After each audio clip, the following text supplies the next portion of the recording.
Hello all, hope you all are doing great. So welcome back to our channel. Ee roju video vachesi travel vlog. We are en routing to Medaram Sammaka Saraka Jatraki and I'm so happy and blessed andi. Almost 25 years tarvata malli veltunnanu nenu. Na chinnappudu na putti ventrikalu akkade icharu. Appudu vellanante malli ippude veltunnanu ma amma cheppindi. మేము మా అమ్మమ్మ వాళ్ళ ఇంటి నుంచి మేము సమ్మక్క సారక జాతరకి start అయ్యామండి. And ఇక్కడ మీరు చూసినట్టయితే మా పాప ఎత్తు బంగారం పంచుతానని మా అమ్మమ్మ మొక్కింది. అండ్ ఆ మొక్కు తీర్చడం కోసం అని చెప్పేసి మేము వెళ్ళడం జరిగింది యాక్చువల్గా. అండ్ ఇక్కడ మా పాప ఎత్తు బంగారం తీసుకున్నాము. అండ్ ఇక్కడ చూసినట్టయితే మార్నింగ్ 4 o'clockకి మేము స్టార్ట్ అయ్యాము హన్మకొండకి. సో హన్మకొండ నుంచి వీ హ్యావ్ టు అక్కడ మనకి మేడారం బస్సెస్ అనేవి అవైలబుల్గా ఉన్నాయి. బికాజ్ మేము వెళ్ళింది అరౌండ్ లైక్ జనవరి ఎండింగ్లో అలా వెళ్ళాము. అండ్ ఇక్కడ మీరు చూసినట్టయితే మార్నింగ్ 7కి 6:45కి అంతా మేము హన్మకొండకి రీచ్ అయిపోయాము. హన్మకొండ వరంగల్ అనమాట. సో ఇక్కడ నుంచి మళ్ళీ మనం మేడారం స్పెషల్ బస్ తీసుకొని మనము మేడారంకి స్టార్ట్ అవ్వడం జరిగింది మార్నింగ్ 7 o'clockకి. మేము అక్కడికి వెళ్ళేసరికి ఆల్మోస్ట్ 9:45 అలా అయిపోయిందండి. So it's a very long journey, 6 hours journey అనమాట. సో ఇక్కడ మనం చూసినట్టయితే ఇక్కడ మేము స్టార్ట్ అయిపోయాము.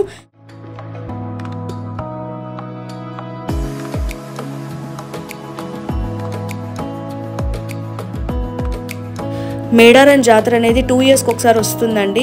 అండ్ నేను ఆల్మోస్ట్ 25 years తర్వాత మళ్ళీ వెళ్తున్నాను. నాకు అసలు ఊహ లేదు నేను వెళ్ళినప్పుడు మాత్రం. నా చిన్నప్పుడు తీసుకెళ్లారు నన్ను పుట్టి వెంట్రుకలు తీయడానికి, అంటే మళ్ళీ నేను ఇప్పుడే వెళ్తున్నాను. And I'm like really blessed.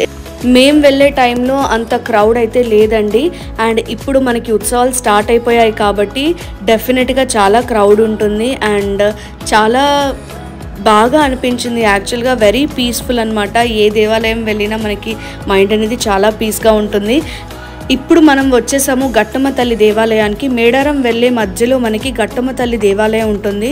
ఆమె గద్దెను దర్శనం చేసుకోవడానికి మనం వచ్చాము. అండ్ ఇక్కడ బస్సు స్పెషల్గా ఆపారండి గట్టమ్మ తల్లి దేవాలయం దగ్గర మధ్యలో. సో ఇక్కడ మనం వెళ్తున్నాము గట్టమ్మ తల్లిని దర్శనం చేసుకోవడానికి. సో మేడారం వెళ్ళే మధ్యలోనే ఉంటుంది. గట్టమ్మ తల్లి దేవాలయం నుంచి మేడారానికి ఒక almost 40 minutes జర్నీయే.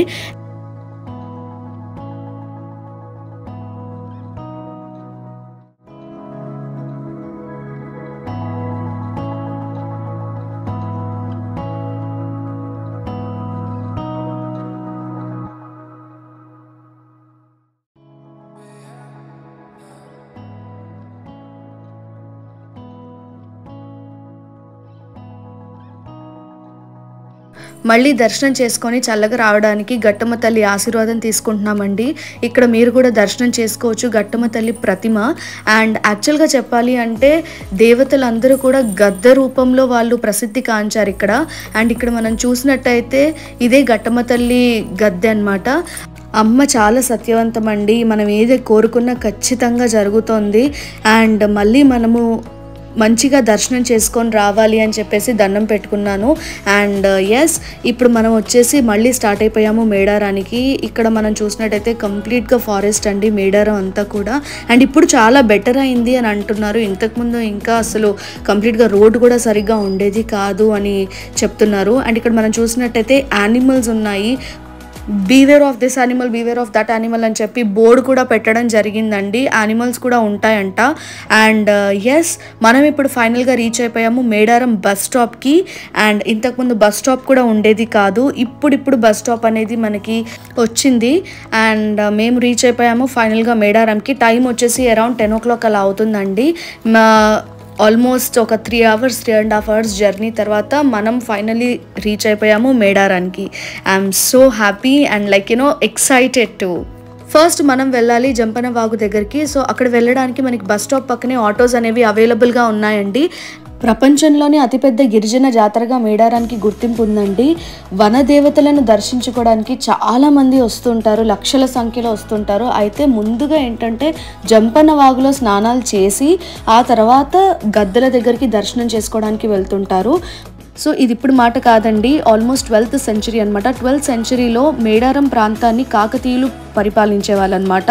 So they used to rule Kakatiya ప్రాంతం.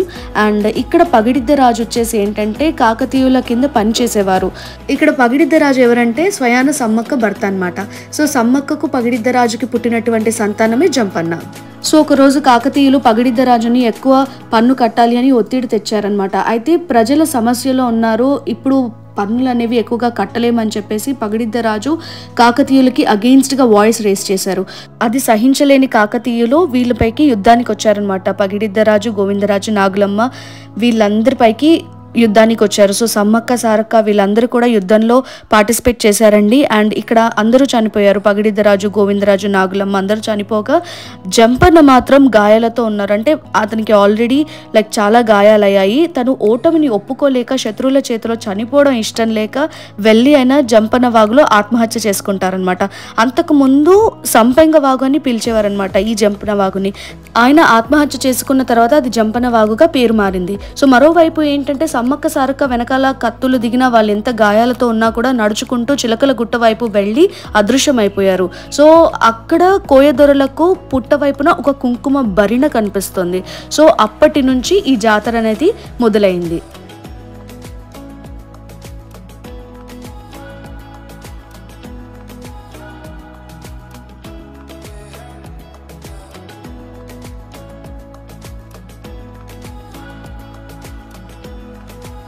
ఇప్పుడు మనం వెళ్తున్నాము సమ్మక్కని దర్శనం చేసుకోవడానికి. సమ్మక్క సారక్క, గోవిందరాజు, పగిడిద్దరాజు అందరినీ దర్శించుకోవడానికి వెళ్తున్నాము.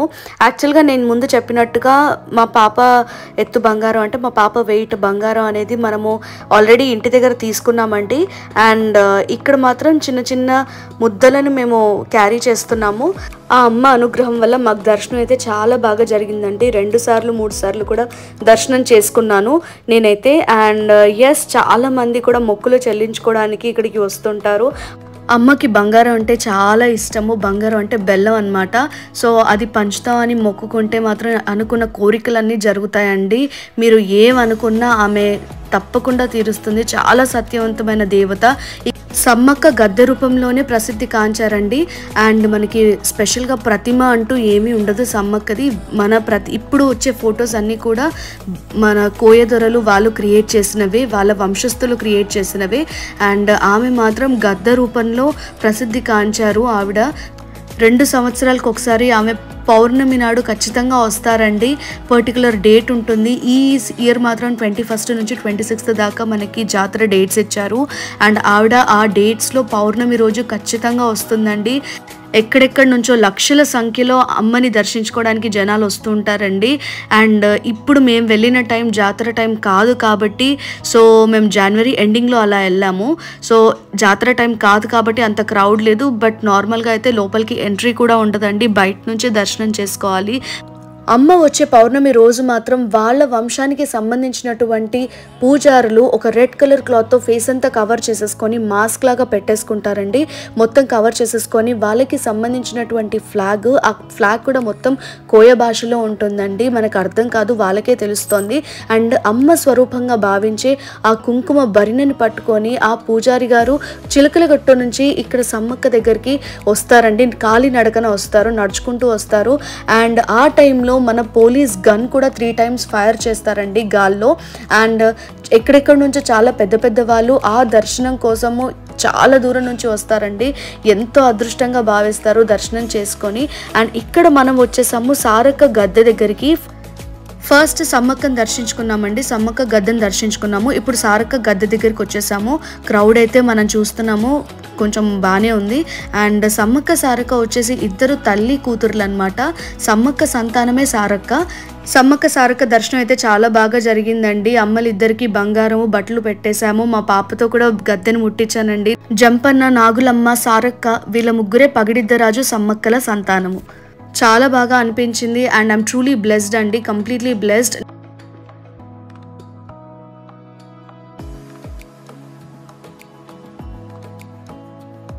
సారక్క భర్తయే గోవిందరాజు. సారక్క భర్త గద్దె ఒకవైపు ఉంటుందండి, సమ్మక్క భర్త గద్దె ఇంకో వైపున ఉంటుందండి.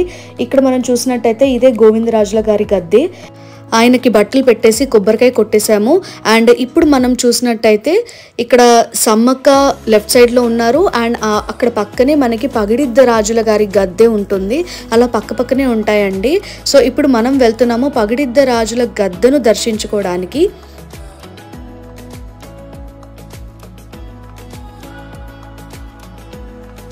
సమ్మక్క భర్త అయినటువంటి పగిడిద్ద రాజుల గద్దె దగ్గరకు వచ్చేసామండి. పగిడిద్ద రాజు దర్శనం కూడా చాలా బాగా జరిగిందండి. ఆయనకి బట్టలు పెట్టేసి కొబ్బరికాయ కొట్టేశాము. సో ఇదే పగిడిద్ద రాజుల గద్దె అండి. వీళ్ళంతా కూడా వాళ్ళ వంశస్థులు అనమాట. వాళ్ళ వంశస్థుల పూజారులు అక్కడ ఉండి మాకు కుంకుమనిస్తూ కుంకుమని పసుపు కుంకుమ ఇస్తున్నారు. అండ్ ఇక్కడ ఒక ఫన్నీ ఇన్సిడెంట్ జరిగిందండి. అఖిర చేతిలో నుంచి కోతి బనానా తీసుకొని వెళ్ళిపోయింది. సడన్గా వెనక నుంచి వచ్చేసరికి ఏం తెలియలేదండి, భయం వేసింది. టెన్షన్తో అఖిరని తీసుకొని వెళ్ళిపోయాను నేను దూరంగా. బట్ అక్కడ బనానా ప్యాకెట్ అనేది అలాగే వదిలేసాము మర్చిపోయి. అండ్ ఎస్, ఆంజనేయ స్వామి వచ్చి తీసుకొని వెళ్ళిపోయారు అంతే. అఖిర మంకీని చూసి చాలా ఎక్సైటెడ్గా ఫీల్ అయింది. అండ్ అది పాపము మంకీ బనానా తీసుకెళ్ళిపోయింది, దానికి ఆకలేస్తుందని అనింది. And I was like little, చాలా బాగా అనిపించింది. ఆకలేస్తుంది అందుకే బనానా తింటుంది అని ఒకటే చాలా గుర్తు చేసింది మంకీని మాత్రం. పిల్లలు అంతే కదండి, వాళ్ళకి ఎటువంటి కల్మషము ఉండదు. అండ్ ఇది మన మెయిన్ ఎంట్రన్స్ అనమాట. మేము వచ్చింది వెనక దారి. ఇక్కడ మనం చూసినట్టయితే ఇది సమ్మక్క ద్వారము, అక్కడ రైట్ సైడ్లో సారక్క ద్వారము. అండ్ మేము రిటర్న్లో వచ్చినప్పుడు మెయిన్ ఎంట్రన్స్లో వచ్చేసాము. గుడికి 2 కిలోమీటర్స్ దూరంలో మనకి సమ్మక్క సారక్కల ఆదివాస మ్యూజియం ఉందండి. మేము మ్యూజియంకి వచ్చేసరికి టైం వచ్చేసి 5:45, 5:45 అయిపోయిందండి. You can see the sunset over there. And yes, మేము మ్యూజియం చూడడానికి వచ్చాము. టికెట్ వచ్చేసి 10 రూపీస్ మాత్రమే ఉందండి పర్ హెడ్. సమ్మక్క చైల్డ్హుడ్ నుంచి కూడా ఇక్కడ ఆవిడ స్టోరీ మొత్తాన్ని బొమ్మల రూపంలో పిక్చరైజ్ చేశారండి. కరీంనగర్ జిల్లా జగిత్యాల ప్రాంతంలో పోలవాసను 12వ శతాబ్దంలో గిరిజన దొర మేడరాజు గారు పరిపాలించేవారు. ఒకసారి ఆయన వేట కోసమని అడవికి వెళ్ళగా అక్కడ పులుల సంరక్షణలో ఒక చిన్న పాప దివ్య కాంతులతోని కనిపిస్తుందన్నమాట. సో ఆమెను చూసి జనకుడికి సీత దొరికినట్లుగానే నాకు ఈ బంగారు బొమ్మ దొరికింది అని అనుకొని ఆ పాపని గ్రామానికి తీసుకెళ్తాడు. అప్పుడు అక్కడ ఆమెకి సమ్మక్క అని పేరు పెడతారు. సమ్మక్కకి యుక్త వయసు రాగానే పెళ్లి చేసేయాలని చెప్పేసి తన తండ్రి అయినటువంటి మేడరాజు గారు అండ్ తన తల్లి ఇద్దరు నిశ్చయించారనమాట. సో అప్పుడు తన మేనల్లుడైనటువంటి పగిడిద్ద రాజు గారికి ఇచ్చి సమ్మక్కకు వివాహం చేశారు. పగిడిద్ద రాజు అప్పటికే మేడారాన్ని పరిపాలిస్తూ ఉన్నారు. పగిడిద్ద రాజు స్వయాన మేడరాజుకి మేనల్లుడు అనమాట. వీరిద్దరికి పుట్టినటువంటి సంతానమే సారలమ్మ, నాగులమ్మ అండ్ కుమారుడు జంపన్న. వీళ్ళు ముగ్గురు వీరి సంతానం అనమాట. సారలమ్మని గోవిందరాజుల గారికి ఇచ్చి వివాహం చేశారు. మనం ఇందాక గోవిందరాజుల గారిని కూడా దర్శనం చేసుకున్నాం కదా. ఇక్కడ మనం చూసినట్టయితే సమ్మక్క వృత్తిని పిక్చరైజ్ చేశారండి.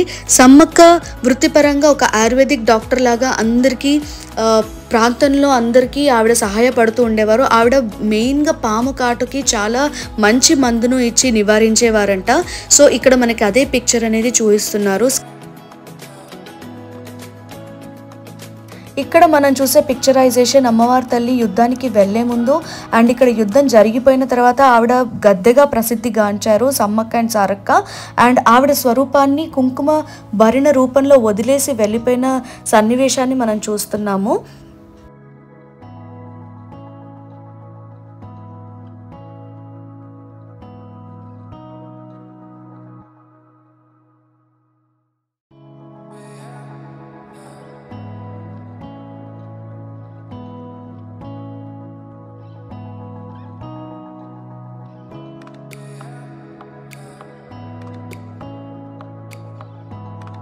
ఇక్కడ మనం చూసినట్టుగానే అమ్మ ఉత్సవాల టైంలో మనం మొక్కుకున్న విధంగా ఆ మనిషి వెయిట్ని వేయింగ్ మిషన్లో కూర్చోబెట్టి ఆ మనిషి వెయిట్ని బెల్లంతో తూగించి ఆ బెల్లాన్ని మనం అమ్మవారి తల్లికి సమర్పించుకుంటూ ఉంటాము.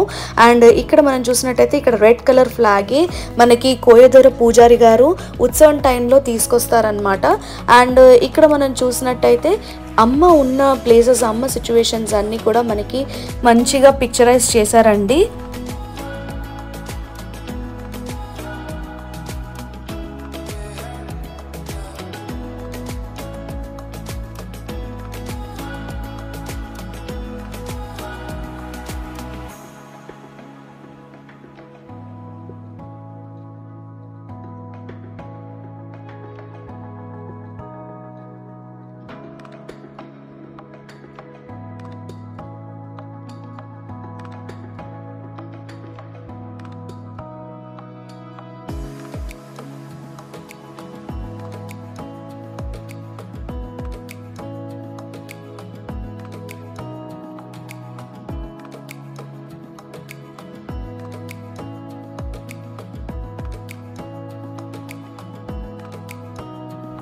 అప్పుడు కాలంలో యూజ్ చేసినటువంటి వంట సామాను, వాటర్ తాగడానికి వాటర్ బాటిల్స్ కాదు, అండ్ చెక్క పెట్టెలు, వాళ్ళు తినే కుండలు, వాళ్ళు స్టోర్ చేసుకునే పదార్థాలు అన్నీ ఎలా ఉండేవి ఏంటి అనేది అన్నీ మనకి మ్యూజియంలో క్లియర్ కట్గా అన్నీ పెట్టారండి, ఒక దాని తర్వాత ఒకటి.